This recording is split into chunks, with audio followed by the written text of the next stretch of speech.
Hi, I'm Bakhtiar Sanov and you are watching AnewZ. Here are the top stories. Mike Johnson has been re-elected as Speaker of the U.S. House of Representatives after tense vote. Turkey aims to bolster European energy security, Turkish energy minister says.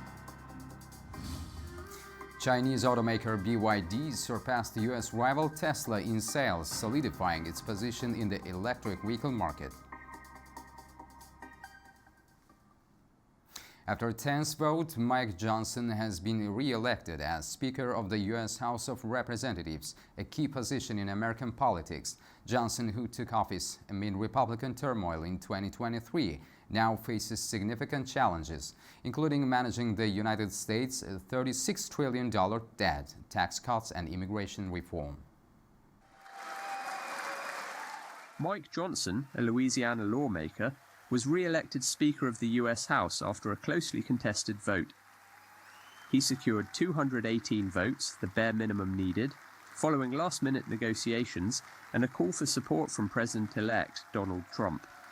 We have a mandate, and that was shown in the election cycle. The people want an America First agenda. They do. Sadly, for the past 4 years of divided government, too many politicians in Washington have done the opposite. Open borders and overregulation have destroyed our cities and stifled innovation. Inflation and weak leadership have left Americans poorer, and they have placed our country in a perilous position. That's right.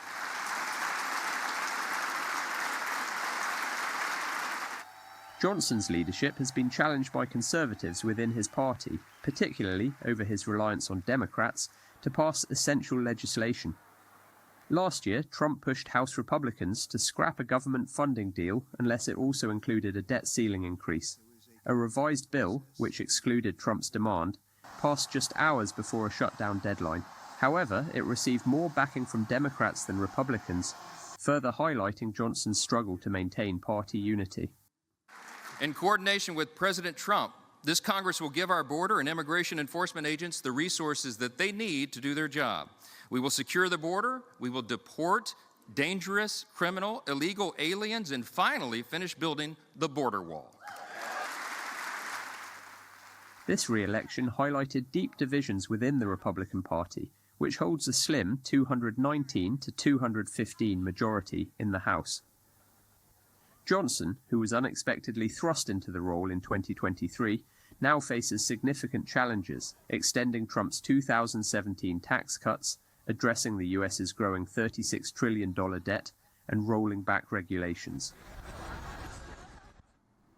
Citizens across the United States are concerned about the possibility of further attacks as they implement measures to enhance national security. With recent incidents raising alarm, officials focus on strengthening strategies to protect citizens and prevent future threats. Cities across the U.S. are starting this year with high alert security, following the Bourbon Street attack in New Orleans and the vehicle explosion outside a Trump hotel in Las Vegas. Such incidents have caused more fear of threats in a month packed with large-scale public events, including former President Jimmy Carter's state funeral on January 9th and President-elect Donald Trump's inauguration on January 20th. The Sugar Bowl in New Orleans was postponed by 1 day due to the attack, resulting in enhanced security measures with detection dogs utilized at the event. In New York, there was enhanced security outside of Trump Tower, key train stations like Penn Station, and several other venues across the city. Meanwhile, before the anniversary of the January 6, 2021 attack on the U.S. Capitol, the FBI released new footage of the unsolved pipe bomb case. The suspect placed 2 pipe bombs near the Capitol before the attack, but police deactivated them. The FBI has received over 600 tips and offered a $500,000 reward, but after 4 years, they still have not identified the suspect. Central Warsaw turned into a protest venue as protesters demonstrated against European Union's trade policies. Demonstrators accused the bloc of pursuing trade strategies that would harm the interests and needs of Polish farmers.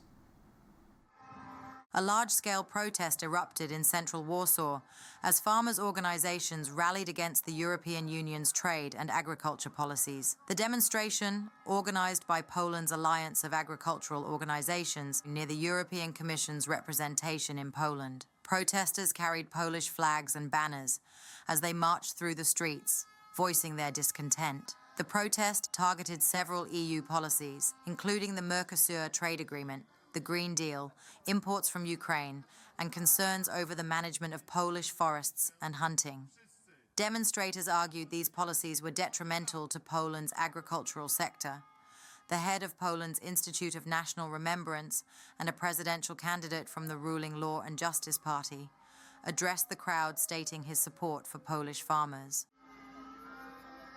I will cherish Polish farmers, of course, and I'm standstill in this case, which Polish agriculture is very important for Polish economy. Polish Agriculture Minister Czesław Siekierski also commented on the protest, stating that he expects the farmers to present detailed demands. He reaffirmed the Polish government's opposition to the Mercosur agreement on agricultural issues and emphasized ongoing efforts to build a blocking minority within the EU to prevent its adoption. France's military presence in Africa is coming to an end as many nations on the continent strive to consolidate their independence. Countries such as Mali, Burkina Faso, Niger and Chad have openly called on the French government to withdraw its troops. These developments have compelled France to reassess its influence in the region. Since 2022, there has been a marked reduction in France's military presence in Africa. This process began with the termination of military cooperation in Mali, followed by the closure of French bases in Burkina Faso and Niger. More recently, Chad and Ivory Coast have taken steps to ensure the full withdrawal of French troops. Chad's president, Mahamat Idriss Déby Itno, announced that French forces would leave the country by 31st January 2025. Similarly, the leaders of Senegal and Ivory Coast have expressed their determination to end the presence of foreign troops within their borders. Paris-based journalist and strategy expert Leslie Varenne has described France's withdrawal from Africa as a defeat. She argues that the Barkhane operation in the Sahel region failed to meet its objectives and that France was unable to ensure security in the area. Varenne also highlights that political coups in several African countries have hastened this process. I believe Emmanuel Macron is a president who manages international relations in much the same way as he governs the country, that is, in a rather authoritarian manner. He makes decisions on his own, does not measure the difficulty of complex situations, does not consult those who understand the issues well, and take authoritarian steps, even with his African counterparts. This approach has had significant consequences. We saw it again with Chad's unexpected decision to cancel its cooperation agreement with France. Authoritarianism no longer works anywhere in the world, particularly in Africa and the Middle East. French diplomacy has always regarded itself as representing an indispensable country, but this perspective has shifted in recent years. France now plans to maintain its military presence exclusively in Djibouti, where 1,500 troops are stationed. This base holds strategic importance in East Africa. President Emmanuel Macron has announced that the Djibouti base will serve as a projection point for France's overseas operations. Across Africa, leaders are making increasingly autonomous decisions, reshaping their priorities for regional security and development. The withdrawal of French forces has enabled many nations to craft their own national strategies. As African nations strengthen partnerships with new allies, French influence in the region continues to decline. A prominent opposition figure in France, Jean-Luc Mélenchon, has urged the government to move beyond its colonial past and establish a new model for relations with Africa. This approach seeks to build partnerships based on mutual respect, embodying a forward-looking vision for France's engagement with the continent. Turkey aims to become a major player in the European energy security. That's according to Energy Minister Alparslan Bayraktar. His statement comes after Russia's Gazprom halted gas transit through Ukraine. Turkey is ready to play a larger role in securing Europe's energy future, especially after Russia's Gazprom seized natural gas transits through Ukraine. That is according to Energy and Natural Resources Minister Alparslan Bayraktar. In an interview with Japan-based media outlet Nikkei Asia, Turkish Energy Minister Alparslan Bayraktar emphasized Turkey's potential to become a crucial energy hub for Europe, particularly for natural gas supplies. He suggested that with the political willingness and commitment from European nations and additional investment in interconnections, Turkey could increase its gas exports to Central and Eastern Europe by up to 10 billion cubic meters annually, leveraging the Balkan pipeline route. Bayraktar's remarks come after the expiration of a 5-year natural gas transit agreement between Gazprom and Ukraine's Naftogaz on January the 1st. The agreement's end has shifted regional energy dynamics as Gazprom halted gas flows through Ukraine, leaving Turkey as a key player in energy supply. Additionally, Bayraktar pointed out that the Turk Stream pipeline, which opened in 2020, is now operating at full capacity, while Turkey also exports Azerbaijani gas to Europe through another pipeline. Turkey is preparing to make a major shift in its trade and investment relations with Syria. That's according to Turkish Trade Minister Ömer Bolat. Speaking at the Turkey Exporters Assembly meeting on Friday, Bolat emphasized that this new phase would focus on trade, investments and the reconstruction of Syria. Trade Minister Ömer Bolat reminded that Turkey's trade with Syria was $1.8 billion in exports and $660 million in imports in 2011. By 2024, exports from Turkey to Syria reached $2.2 billion, while imports from Syria dropped to $438 million. He added that Turkey's free trade agreement with Syria was signed and approved in 2007, but it was suspended after civil war had begun in Syria in 2011.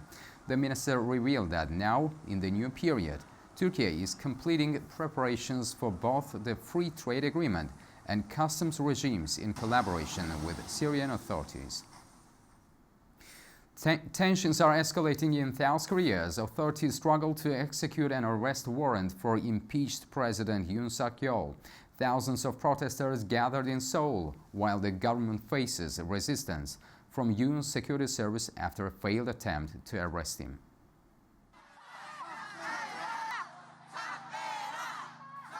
South Korean authorities are once again pressing for cooperation in executing the arrest warrant for impeached President Yoon Suk-yeol.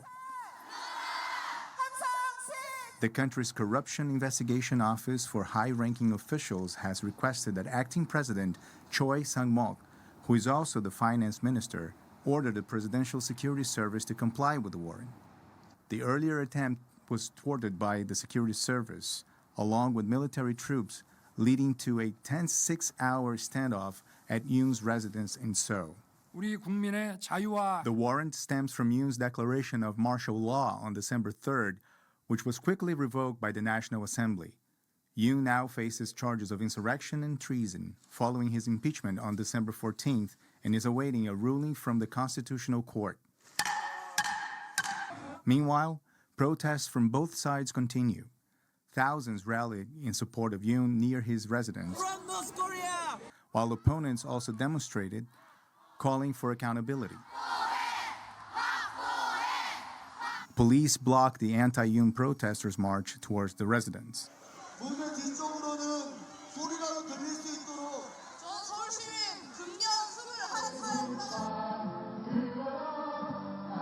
The legal proceedings continue as the Constitutional Court is set to deliberate over Yoon's impeachment, with the outcome potentially taking up to 6 months to resolve. If found guilty, Yoon could face permanent removal from office. In economic news, China plans to strengthen its economy in 2025. The country will focus on providing durable goods for consumers and equipment for businesses. China is implementing measures to boost its economy in 2025, including increased ultra-long treasury bond funding, interest rate cuts, and financial aid programs for durable goods and business equipment upgrades.